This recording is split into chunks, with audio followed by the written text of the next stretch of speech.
इस जमीन पर आएगा और खुद इंसान बनेगा।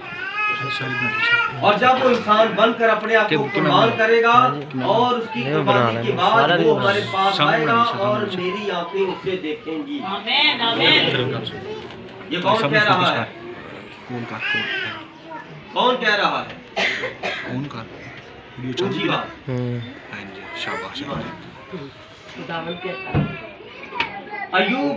अयूब नबी ये कह रहा है कि मेरी आंखें खुदा को देखेंगी जब वो निजात देने के लिए इंसान बनकर जमीन पर आएगा। वो कहता मेरा मखलफी देने वाला जिंदा है। आमीन। और जिंदा कौन है? जिंदा खुदा है जो जिंदगी देता है और कसरत की देता है। आमीन। अब हम देखेंगे ये है पहला उठाया जाना। इस कलाम मुकद्दस के लिए एक अनवान तजवीज़ करता हूँ जो नबी रज़बानों ने किया और वो अनवान है उठाया जाना। अब यीशु मसीह आने वाले हैं और हम उसकी राह देख रहे हैं और अब उठाया जाना होगा और ये बड़ा चोरी छुपे होगा क्योंकि यीशु मसीह चोर की मान्यता होगा। और चोर किसको लेके जाता है? जिस चीज को चुराने के लिए जाता है। और वो चोर की तरह आएगा और जो लोग उसके इंतजार में हैं सिर्फ उन्हीं को पता होगा, वो उनको दुनिया से चुराएगा और ले जाएगा। ये ना दीदनी मलाप होगा, ये मलाप होने वाला है। आसमान खुल जाएगा और खुदावंद यीशु मसीह जमीन पर उतरेंगे और सबसे पहले वो जो खुदावंद यीशु मसीह में मार खा के सर कलम करवा के और उसकी बेटियां और उसके बेटे अपनी इज्जत आबरू कुर्बान करके इस जमीन में अपने आप को छुपाए बैठे हैं। जब वो आएगा पहला नरसिंगा फूंका जाएगा और ये नरसिंगा फूंका जा रहा है। बाइबल के मुताबिक नरसिंगे का मतलब है मनाती करना। अब ये मनाती हो रही है सारी दुनिया में, वो आने वाला है। ये नरसिंगा फूंका जा रहा है, ये ललकार है खुदावंद की तरफ से मनाती हो रही है मेरे अजीजों कि यीशु मसीह आने वाला है। जो चर्च पीता है छोड़ दे, यीशु मसीह आने वाला है। और जमात में से लोग क्या कहते हैं? पादरी साहब ये कलाम तो सुनते रहते हैं, यीशु आने वाला है, हाले तक नहीं आया, मैं भी बुढ़ा हो गया, मैं बुढ़ी हो गई, हाले तक नहीं आया। खबरदार को इकट्ठे ना करे खुदा को। ये आसमान पर एक तो ये मूवी बन रही है, आसमान पर मूवी बन रही है जो डिलीट नहीं होगी, करेक्ट नहीं होगी क्योंकि खुदा का नेटवर्क बहुत स्ट्रॉन्ग है, उसको कोई छेड़खानी भी नहीं कर सकता। देखा कि तेरे पैरों की गर्द, जब तू किसी शहर में मुनादी करे और वो शहर तुझे कबूल ना करे तो वहां से निकलते वक्त सिर्फ पैरों की गर्द झाड़ देना। उस वक्त गर्द उठकर बोलेगी, गर्द बोलेगी कि इसने तेरी ठीक मुनादी की और इन्होंने तुझे गालियां दी। ये मुनादी को तमाशा मत समझे, जो समझ हुआ है बस उतना ही बहुत है। आमीन। इसलिए नबी अयूब कहता है कि मेरा जिस्म, अब उस वक्त नबी का वैसा जिस्म नहीं होगा जैसा ये लिखा है और जैसा आप समझ रहे हैं। ये वो वाला, मैं अपने इस जिस्म में से खुदा को देखूंगा। अब खुदा को आप इस जिस्म में नहीं देख सकते, पहली बात, क्योंकि जब मूसा ने कहा खुदा मुझे अपना जलाल दिखा, और अभी हमने ये गीत गाया है ओ जलाल दा बादशाह। जलाल किसे कहते हैं? जलाल मूसा ने खुदा को दिखाया था, मूसा ने खुदा का जलाल देखा था। और जलाल क्या है? खुदावंद खुदा की नूरानी और जलाली सूरत, जो कि वो बड़ा अजीम और मुहीब खुदा है और जो क्रूबियों पर वो तख्त नशीन है, उस खुदा की जलाली सूरत। क्योंकि खुदा रूह है, रूह के हाथ नहीं होते, रूह के पैर नहीं होते। और कलाम में लिखा आसमान उसका तख्त और जमीन उसके पैरों की चौकी। ठीक है, तो फिर इसका मतलब है उसके हाथ पैर, रूह के हाथ पैर नहीं होते तो फिर उसके हाथ पैर भी है। जलाल, मूसा ने खुदा का क्या देखा? जलाल देखा। और जलाल में उसने खुदा को देखा। और खुदा किस तरह का था? जिस तरह मूसा था उसी तरह का खुदा को देखा। मुझे पता है कि किताब बयान करती है,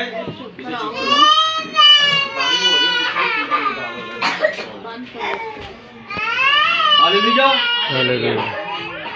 खुदा ने अपने नबी को अपना जलाल दिखाया और जलाल में बिल्कुल जिस तरह मूसा था, उसी तरह का खुदा खुद था।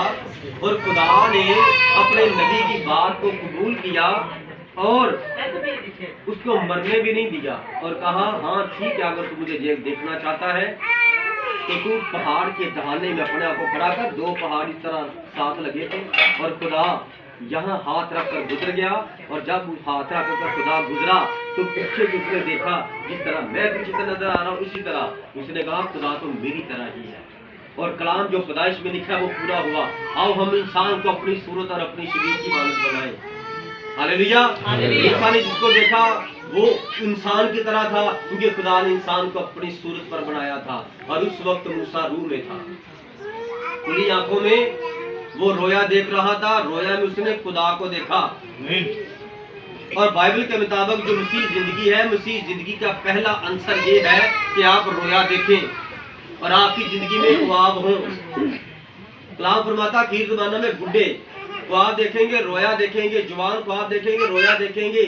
और आप अपनी जिंदगी पर गौर करें, आपको कितने के यीशु मसीह की तरफ से ख्वाब आते हैं?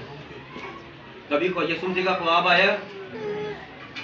इंडिया के वो 4-4 साल के ड्रामे आपको सारे याद रहते हैं, और यीशु मसीह का आधे घंटे का मैसेज ही नहीं याद रहता। तो ख्वाब कैसे आएंगे? यीशु मसीह के आगे प्रस्तुत करने से और तन्हाई में जाकर दुआ में ठहरने से। दुआ करनी नहीं, दुआ में ठहरना। फिर आप पर रोया आएगी, आप दुआ कर रहे होंगे तो आपके साथ कुछ बात करना शुरू कर देगा, और वो खुदा का फरिश्ता होगा, वो खुदा का रूह होगा, वो आपको भारेगा, आपको ब्लेस करेगा। ये मसीह की जिंदगी में चलते रहना चाहिए। ये मसीह की जिंदगी है। ऐसे नहीं है कि आप बुझे बुझे रहें, आपको पता ना हो कल क्या होना, कल क्या होना है। मसीह अखबार नहीं पढ़ते, मसीह लोग अखबार नहीं पढ़ते, क्योंकि जब इब्राहिम के पास खुदा आया तो खुदा ने बता दिया, इब्राहिम तू जो मेरा अजीज है, मेरा प्यारा है, मैं जमीन पर अजाब नाज़िल करने वाला हूँ, तो मैं तुमसे क्यों छुपाऊं? तो जो खुदा के बेटे बेटियां होते हैं ना, खुदा उनसे छुपाता नहीं।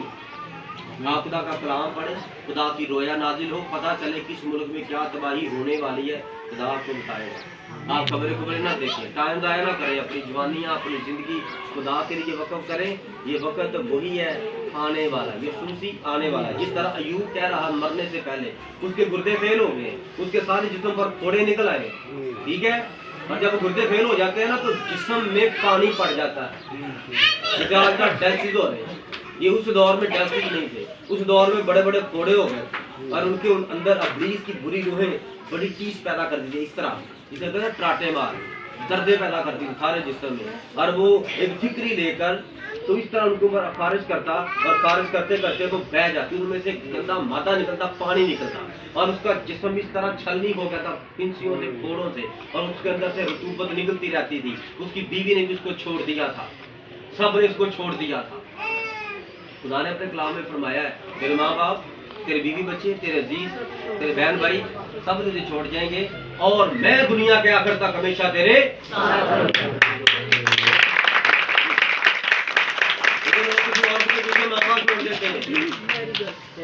औरत के पीछे घर से भाग जाते, यार शादी करनी है तो माँ बाप को बता दे, तेरी शादी करा देंगे। एक औरत के पीछे घर बार तबाह कर देते हैं। तरीक वाय किसी इंसान की बर्बादी के पीछे किसका हाथ होता है? औरत का। और उसकी तरक्की के पीछे औरत का हाथ होता है। जब आप खुदा का कलाम पढ़ोगे तो खुदा आपको हर तरह से बचाएगा। इसलिए अय्यूब को पता चल गया कि अब मेरी बीवी मेरे खुदा के खिलाफ बोलना शुरू हो गई है। कहती है, तू बादशाह था, ऐसे हुक्म चलाता था और 20 नौकर 20 साल करते थे, अब तुझे कोई पूछता नहीं है, गरीब हो गया, गरीबों का गरीब हो गया, अब तू खुदा को गाली गलौज कर और मर जा, खुदकुशी करके मर जा। तो अय्यूब ने क्या कहा? उसने कहा, नादान बेवकूफ औरत, क्या खुदा से सुख पाए और दुख ना पाए? हैं? इतनी दुनिया जानती है, सारी दुनिया इस सरजमीन पर मैं बादशाह हूँ, और वो मुझे बादशाह याद करेंगे कि अय्यूब उस इलाके का बादशाह था, मैं बादशाह ही रहूंगा। और तू कहती जिसने मुझे बादशाह दी, नौकर चाकर दिए, मैं उसके खिलाफ जुबान खोल दूं। लेकिन आज आप ऐसा करते हैं, आपको 3 हफ्ते बाहर ना उतरे, कोई एक पिंसी फोड़ा हो जाए, आप जादूगरों के पास चले जाते, पादरियों को भूल जाते, खुदा को भूल जाते। क्यों? क्योंकि जब भी कोई बड़ा फिंसी होता है, एक हफ्ता कुछ नहीं असर होगा, एकदम से जब उसके अंदर ऐसे दर्द पैदा होगी तो वो बुरी रूह आके उसके अंदर बसेरा करती है। इसलिए आप उस वक्त खुदा को जलाल दे। हमारे जिस्म के अंदर ही कीड़े हैं, कीड़े। आपको पता है इस चीज का? हमारे जिस्म के अंदर ही कीड़े हैं। नहीं तो आजमा कर देख लो, गर्मी आ गई या मसाम खुल गए, आप अपने जिस्म पर थोड़ी देर इस तरह खारिश करो, देखना आपके जिस्म से क्या निकलता है। पानी निकलना शुरू हो जाएगा और उन कीड़ों को परेशानी शुरू हो जाएगी। अपने आप को किसी जगह पर बंद कर दे, आपको अपने आप से बदबू आना शुरू हो जाएगी। आती है कि नहीं आती? वो अंदर से वो कीड़ों को ना थोड़ी हरकत शुरू हो जाएगी। खुदा ने आपके जिस्म के अंदर कीड़े रखे हैं। जब हम कब्र में जाते हैं तो वो कीड़े निकल आते हैं और वही हमें खा जाते हैं। खुदा ने ये जिस्म ऐसे नहीं बनाया, बड़ा खास बनाया है। इसीलिए सारी दुनिया में ये मौजूदा खुदा ने जब किया ना, इंसान बन के खुदा जमीन पर उतरा था और सब ने कहा वो आपका दोस्त लाजर मर गया। यीशु ने फरमाया ठीक, मैं आऊंगा। और उधर बड़े बड़े फलसफे चलते थे उस दौर में कि 3 दिन तक रूह जिस्म के अंदर वापस आ जाती है। यीशु ने फरमाया अच्छा, इस्राएल के जितने भी रब्बी है ना, जरा उसकी रूह को वापस आके देख ले एक बार, जब नहीं ना आएगी फिर मैं डाल दूं। यीशु भी चौथे दिन गया। यीशु जी खुद तीसरे दिन जी उठा और जब दोस्त मर गया तो उसकी कब्र पर चौथे दिन गया। चौथे दिन खुदा उसकी बहन से पूछता है वो तुम्हारा भाई कहाँ है? कहती उसी को कब्र में रखे हुए मेरे खुदावंद, तीसरा दिन है और अब तो उसके जिस्म में से बदबू आ रही होगी।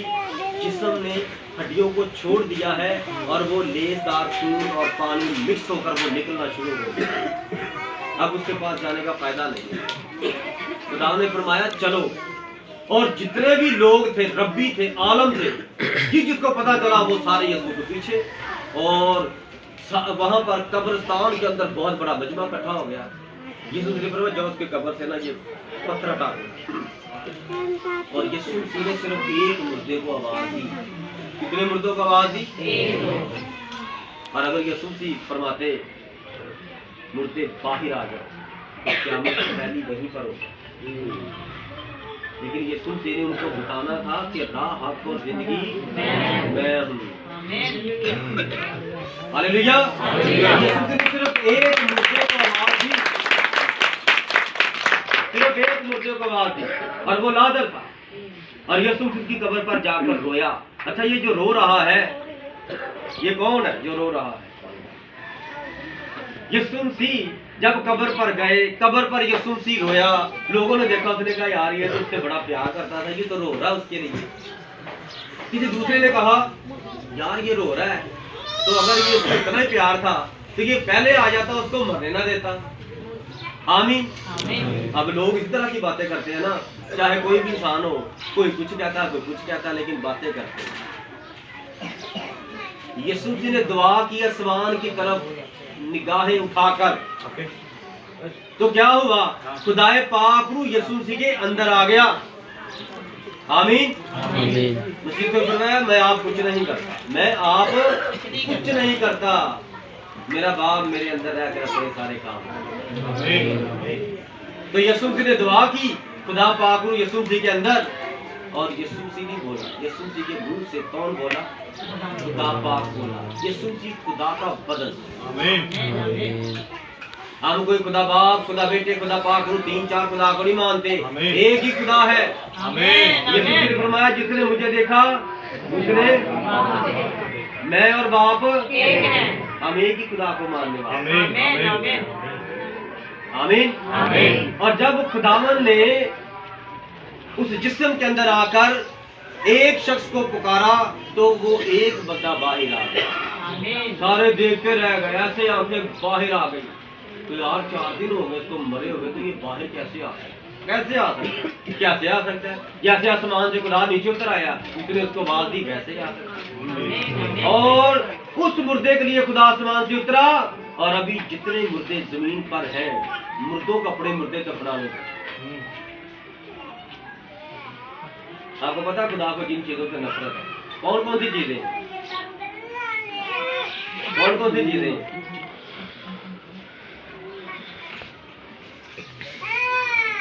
शराब, लौंडेबाजी, हरामकारी, किसी दूसरे की बीवी पर नजर रखना, गंदे बेहुदा मजाक करने, क्या ना चाची, क्या ना मामी, और गंदी गंदी बातें करना खुदा को नफरत है।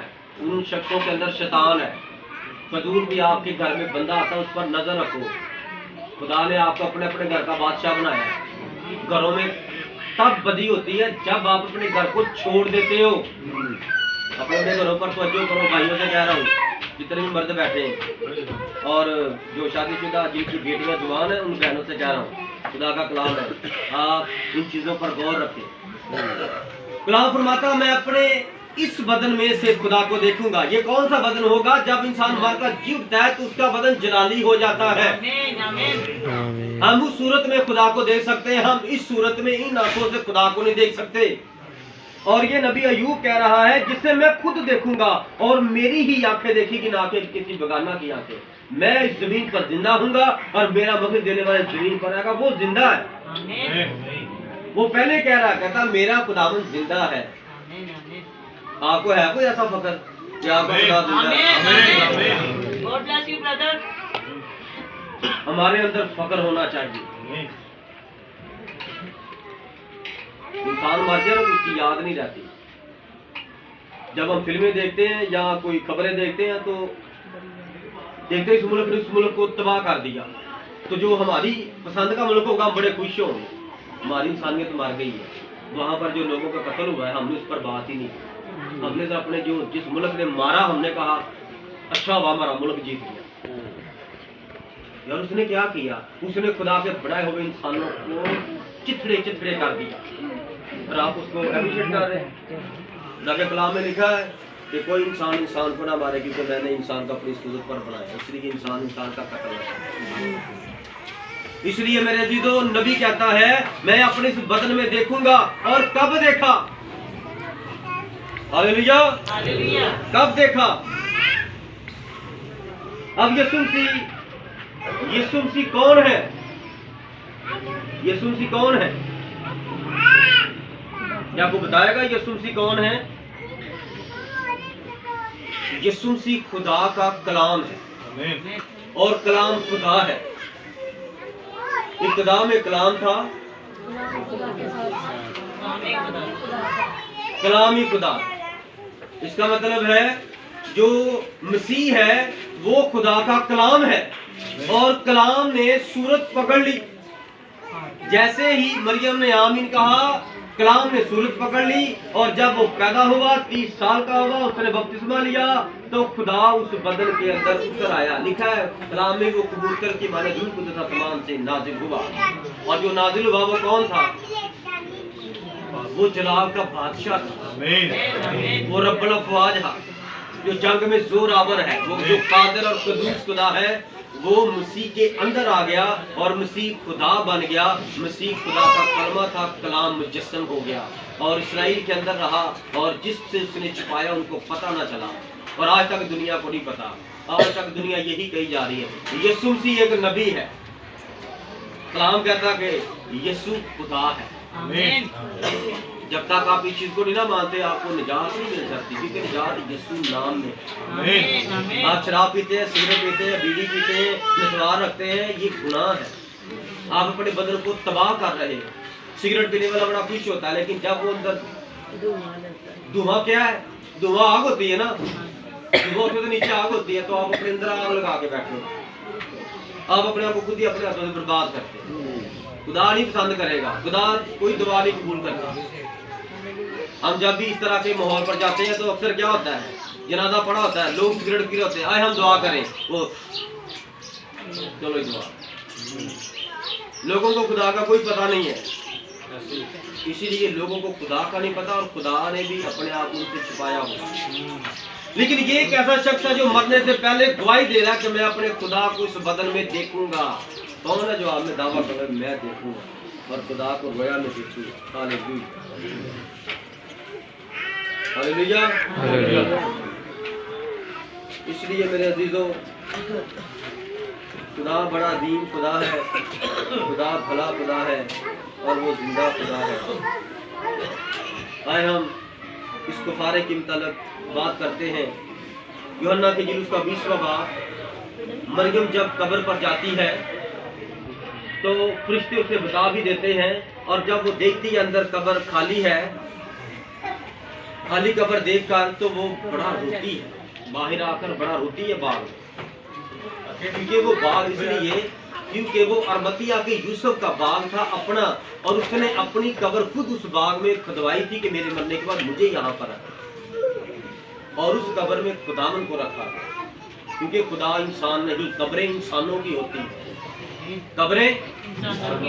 और अगर मसीह इंसान होता तो मसीह की कब्र होती, अगर मसीह खाली नबी होता तो उसकी कब्र होती, क्योंकि सारे नबियों की कब्रें हैं, वो माँ बाप के मिलाप से पैदा हो गए, लेकिन मसीह जो खुदा है इसीलिए उसकी कब्र नहीं थी कोई, और कब्र खुद मरने से पहले निकलवाते थे कि ये मैं कब्र खुदवा रहा हूँ, ये मेरा नाम है, मरने के बाद मेरा ये नाम मेरी कब्र पर लिख दिया जाए और मुझे इसमें दफन किया जाए। हालेलुया। ये औरत जिसमें से 7 बदरूह खुदावन ने निकाली थी, और ये बड़ा रो रही है, और इतना रो रही है, कह रही है कि अगर कोई चोर डाकू चुरा कर ले गया तो कोई मुझे बता ही दे। तो यीशु की इस औरत की मोहब्बत के लिए अभी कुफारा नहीं हुआ,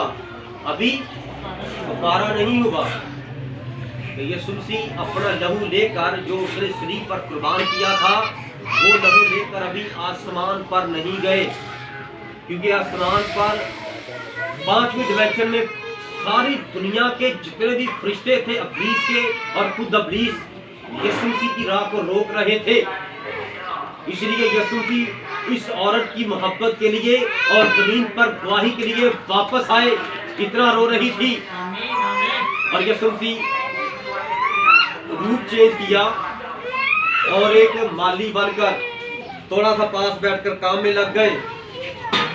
तो यीशु मसीह ने पूछा, तू क्यों रो रही है? उसने कहा, ऐ बाबा माली, आपने किसी बंदे को इस कब्र में से मुर्दा को लेकर जाते हुए तो नहीं देखा? अगर देखा है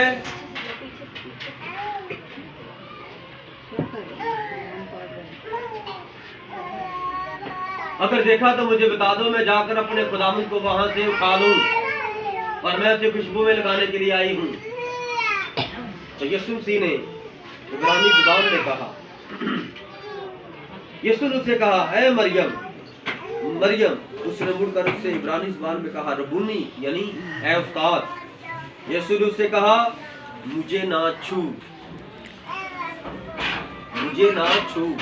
वो यीशु मसीह को भाग के पकड़ने लगी ना, मुझे ना छू, क्योंकि मैं अब तक बाप के पास ऊपर नहीं गया। मैंने पहले ये बात कही ना, तो बड़े ज़हन मेरे खिलाफ से, ये क्या कह रहा है, अभी तक बुखारा नहीं हुआ, यीशु मसीह तो वापस आ गया, ये जो दिखा मैं वही जानता। आमीन। यीशु मसीह ऊपर नहीं अभी गया, बुखारा मुकम्मल नहीं हुआ, अभी खून बहाया गया, और अभी खून रहम के तख्त पर रखना था खुदा यीशु ने जाकर, ठीक है। इसलिए इस औरत के लिए, और औरत कलीसिया को पेश करती। आमीन। इसलिए खुदावंद आसमान पर बैठे हैं, और उसने अपना रूह कलीसिया के अंदर, औरत के अंदर भेज दिया, और उसका रूह अब कलीसिया के अंदर काम करता है। लेकिन मेरे भाइयों के पास जाकर उनसे क्या कि मैं अपने बाप और तुम्हारे बाप और अपने खुदा और तुम्हारे खुदा के पास ऊपर जाता हूँ, कि तूने मुझे देखा है, मैं जी उठा हूँ और कुफारा देने के लिए ऊपर जा रहा हूँ। और जाकर मेरे भाइयों को खबर दे, आज जो आप ये पैगाम सुन रहे हैं, ये पैगाम जाकर दूसरों को दें। इस तरह इस औरत ने जाकर मनादी की और पैगाम सुनाया, खुशखबरी दी। ये मनादी तो नहीं ना कर रही जाकर, लेकिन बड़े बड़े आपको लोग कहेंगे कि ये मरियम मगदलीनी मनादी कर, तो मनादी कब्रों में होती है, ये तो कब्रों में खड़ी है ना, कब्र में है, कब्र में यीशु मसीह जाहिर हुए, तो इसने मनादी क्या की? ये तो जिंदों को आकर सिर्फ बता रही है खुशखबरी। आमीन। इसलिए जब ये जाकर बताती है तो सब बड़े खुश होते हैं, कुछ शक करते हैं। यहाँ पर भी बहुत से कुछ भी हो रहे हैं और बहुत से शक भी कर रहे हैं। यीशु मसीह अभी आसमान पर नहीं है, पर अभी खुदा यीशु मसीह ने आसमान पर जाना। और फिर हमारे सामने कलाम में लिखा है कि जब वो आसमान पर गया तो पहले आलमे अरवा जमीन के नीचे था और यीशु मसीह आलमे अरवा को साथ ले गया। और जब यीशु मसीह मर गया सलीब के ऊपर और यीशु मसीह ने फरमाया, ऐ बाप मैं अपनी रूह तेरे हाथों में सौंपता हूं, और उसने अपनी जान दे दी। रूह खुदा को सौंप दी और जो जान थी वो किनको दे दी? जो नीचे पताल में उन रूहों को दे दी जो उसका इंतजार कर रही थी कि वो मुझे देख रहे, जिन पर उसका लहू लग जाता है वही उसको देख सकते हैं। लिखा है मुबारक है वो जो पाक दिल है, क्योंकि वो खुदा को देखेंगे। तो वो इतने पाक थे, उनकी आंखों पर, उनके जिस्म पर जो जलाली बदन थे, पताल में थे। खुदावंद यीशु मसीह पताल में 3 दिन मनादी के लिए चले गए। जमीन पर 3 साल मनादी की, जो अगले 6 साल, साढ़े 3 साल, वो जो 3 अगले साल मनादी नहीं की, अगले साल तो सिर्फ खिदमत की कुफारा के लिए, ठीक है। तो काउंटिंग में जो करते हैं तो 3.5 साल उसकी मनादी के हैं, लेकिन नीचे जब देखते हैं तो कैलकुलेशन हमारे सामने निकलती है, ऊपर 3 साल और नीचे 3 दिन। तीसरे दिन मसीह यीशु मुर्दों में से जी उठे, मुर्दों में से, वो मुर्दों में चले, मुर्दों की दुनिया में, दूसरी दुनिया में, जहां पर हमारा ये अजीज चला गया ना, यीशु मसीह अब तो ये ऊपर चला गया, लेकिन पहले मसीह यीशु के मरने से पहले पताल जमीन के नीचे मसीह यीशु रूह में वहां पर गए। इतना प्यार करते हैं हमारे कि वो जिस्म में जो लोग थे वो लोगों के पास जिस्म में आ गए कि मैं तुम्हें निजात देने आया, तौबा करो, अपने आप को मेरे सामने पेश करो, मैं माफ करूंगा। और जो रूह में थे, गुनाहों में मर गए थे, उनके लिए वो नीचे चला गया, उनको भी आखिरी मौका दिया। कुफारा से पहले उनको एक मौका दिया। मरने के बाद कोई कुफारा नहीं हो सकता किसी का, ना ही किसी की कोई निजात हो सकती है। आज के मैसेज आपके सामने कुफारे, जो कोई भी गलत बंदा है, जो कोई भी गलत काम करता है, करती है, आज आपके सामने खुदा की स्तुति का पैगाम में अपने आप को खुदा के सामने सिलेंडर कर माफी मांगो, खुदा निजात दे। हालेलुया। जब मसीह यीशु नीचे गए तो नीचे इस शख्स ने, जो खुदा का नबी है, कहता मैं अपनी इस बदन में से खुदा को देखूंगा। यीशु मसीह पताल में गए तो ये मरने के बाद पताल में था, रूहों की दुनिया में था, तो इस बंदे ने यीशु मसीह को देखा कि नहीं देखा? 3 जमाने, माजी, हाल, मुस्तकबिल। वो हाल में खड़ा है और मुस्तकबिल की बात कर रहा है। वो अपने कलाम में लिखता, मैं अपने इस बदन में, इस जिस्म में से खुदा को देखूंगा, जिसे मैं खुद देखूंगा। आने वाले जमानों में मैं खुदा को देखूंगा। आमीन। तो जब खुदा रूह में नीचे चले गए, जलाली बदल। ये जलाल का बादशाह कौन है? ऊंचे ऊंचे बुलंद अपने आप ज़ेन कर लो, दिल कर लो और दरवाजे रोशन कर लो। हमारा खुदा जो बुलंद वाला है वो आ रहा है। तो जब खुदा जमीन के नीचे गए, रूहों की दुनिया में गए, तो तब क्या हुआ? हाबल ने खुदा को देखा, दाऊद ने खुदा को देखा, समसून ने खुदा को देखा, एलिया ने खुदा को देखा, मूसा ने खुदा को देखा, इब्राहिम ने खुदा को देखा, इसहाक ने खुदा को देखा, और ये कलाम पूरा हुआ। उन्होंने अपने जिस्मों में खुदा को देखा और देखकर उसका इस्तकबाल किया, और फिर से उसका इस्तकबाल होने वाला है।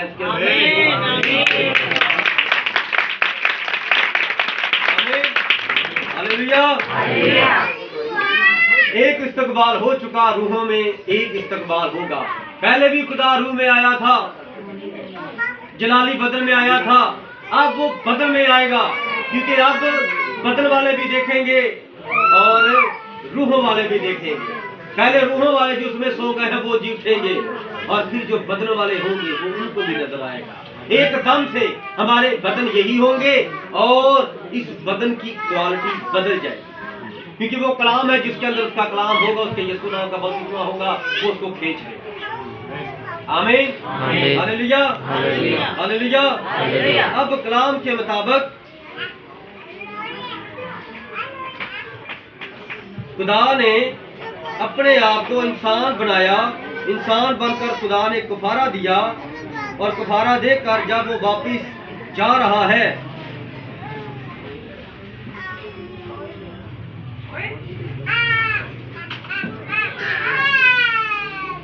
ज़बूर की किताब ज़बूर 68वां 68 ज़बूर नंबर और 18वीं आयत 18वीं आयत पढ़ूंगा, गौर से सुनिएगा। 19वीं आयत तक, सॉरी। खुदा के रथ 20,000 बल्कि हजार हैं। खुदा के रथ, एक रथ में 6 घोड़े लगते हैं या 4 घोड़े लगते हैं, इसे बोलते हैं रथ। आमीन। और कलाम फरमाता खुदा के रथ 20,000 बल्कि हजार हैं।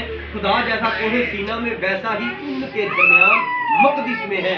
तूने आलम बाला को सौंप फरमाया, तू कैदियों को साथ ले गया, तुझे लोगों से बल्कि सरकशों से भी हदिये मिले ताकि खुदावंद खुदा उनके साथ रहे।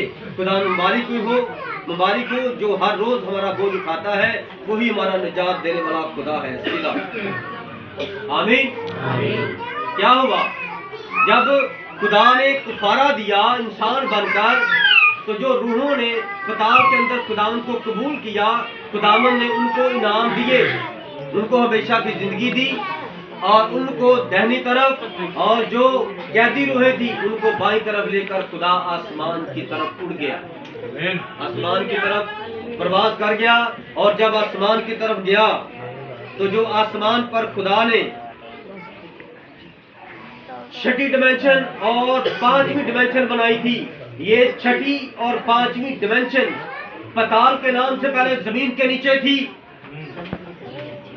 और जब खुदा ने इनको इनाम दे दिए, रास्तबाजों को लहदा कर दिया, नारास्तों को लहदा कर दिया और इनको आसमान पर ले गया। और जो रास्तबाज है वो खुदा के 6ठे मुकाम में, खुदा 7वें मुकाम पर है और उसकी मुकद्दसीन 6ठे मुकाम पर है। खुदा ने उनको उधर रखा। और जो उनसे नीचे हैं बदकार गुनहगार, उनको 5वें मुकाम में रखा जहां पर इब्लीस है। आमीन। और जब ऊपर जा रहे थे, तो जब ऊपर गए, तो जब ऊपर वाली जगह जिसके दरवाजे अबदी है, खुदा का मुकद्दस शहर जहां पर उसके मुकद्दसीन रहते हैं, उसके दरवाजे अब तक के लिए बनाए गए हैं। और वहां पर अंदर वाले फरिश्ते वो बाहर वाले लोगों की बातें सुनते हैं और बाहर का दरवाजा लॉक होता है, दरवाजा खोलो तो वो कहते हैं ऐ फाटकों बुलंद, अपने सर बुलंद करो, ऐ अबदी दरवाजों ऊंचे हो जाओ और जलाल का बादशाह दाखिल होगा। अंदर से आवाज आती है, फरिश्ते दरवाजा खोलने से पहले बोलते हैं कि जलाल का बादशाह कौन है। बाहर वाले जो लोग हैं मुकद्दसीन हैं, वो कहते हैं खुदावंद जो कादिर, जो कवि और कादिर है, खुदावंद जो जंग में जोर आवर है। जंग कौन सी? जो जंग जीत कर खुदा अपने लोगों को आसमान पर ले गया। अभी फिर वो आने वाला है और फिर अपने मुकद्दसों को ले जाएगा और वहीं पर रखेगा जहां पर पहले मुकद्दसीन उसके मरने तक के मुकद्दसीन वहां पर उसने रखे हैं। आपके लिए भी वो मुकाम बनाया गया है जिसकी सड़कें सोने की है। इसीलिए जो खुदा के मुकद्दसीन है वो सोना नहीं पहनते। कलाम के मुताबिक नया तनामा पुराना तनामा मसीह बेटियों को बेटों को सोना पहनने से मना करता है। क्या कभी ये बातें सुनी? याद रखो, ये खुदा का कलाम। इसीलिए क्योंकि जो शहर है खालिस सोने का और वो हमारे पैरों के नीचे आना है, तो हम इतना सोना पहन कर गले में डालकर लोगों को इस तरह कर करके दिखाते हैं, इस तरह कर करके दिखाते हैं। हाथी उंगली में मुझे डाली हो तो बार बार रहते हैं। हालेलुया। इसलिए जब वो आसमान की तरफ गए तो लिखा है फाटकों अपने सर बुलंद करो, ऐ अबदी दरवाजों उनको बुलंद करो और जलाल का बादशाह दाखिल होगा। अंदर से फरिश्ते कहते हैं ये जलाल का बादशाह कौन है? लश्करों का खुदावंद वही जलाल का बादशाह है जो इंसान बन गया था। आमीन। इसलिए मेरे अजीजों हमने भी मरना है, मरने के करीब और आप अपनी मौत को याद रखें। और ये जो मैंने पैगाम सुनाया ये अल्फा और ओमेगा खुदा का कलाम है। आपने इसी जगह पर जाना है। जैसे आपकी रूह निकल जाएगी, आप मिट्टी में चली गई, मिट्टी में चली जाएगी और आपकी रूह वापस चली जाएगी। या डिमेंशन में जहाँ पर आपको इनाम मिलेगा जिंदगी का, या 5वीं में जहाँ पर रोना चलाना दांतों का पीसना होगा और वहां पर सिर्फ और सिर्फ जिंदगी नहीं होगी, शर्मिंदगी होगी। जहाँ पर नादर गया और उसने कहा ऐ इब्राहिम, ऐ बाप इब्राहिम, इसको कह उंगली पानी में डुबोकर मेरे मुंह में डाल। तो आप साहब जाए वहां पर कैसी सब कुछ हो कि आप रास्तबाजों को देखेंगे लेकिन उधर जा नहीं सकते। अभी अपनी जिंदगियां बदल, अभी हमारे अजीज जो फौत हुए हैं उनकी वफात से सबक लें। हम इसीलिए यहाँ पर बैठे, इसलिए नहीं बैठे कि आए और एक दूसरे के खिलाफ और एक दूसरे की बातें करें और चले जाए। इसलिए आए हैं कि आज हम कलाम लेकर जाए। ये जिंदा अबदी पैगाम है और ये अबदी दरवाजों को खोलने वाला पैगाम है और ये गुनाहों के जुए तोड़ने वाला पैगाम है। आप इसे कबूल करें। आमीन। इस कलाम मुकद्दस से आप सबको खुदा बरकत दे और माँ जी खुदावन आपको बरकत दे, सली इत्मीनान दे और जो बुजुर्ग फौत हुए उसके सारे खानदान को खुदावन यीशु के नाम में तसल्ली, इत्मीनान और तसल्ली आप जिंदगी में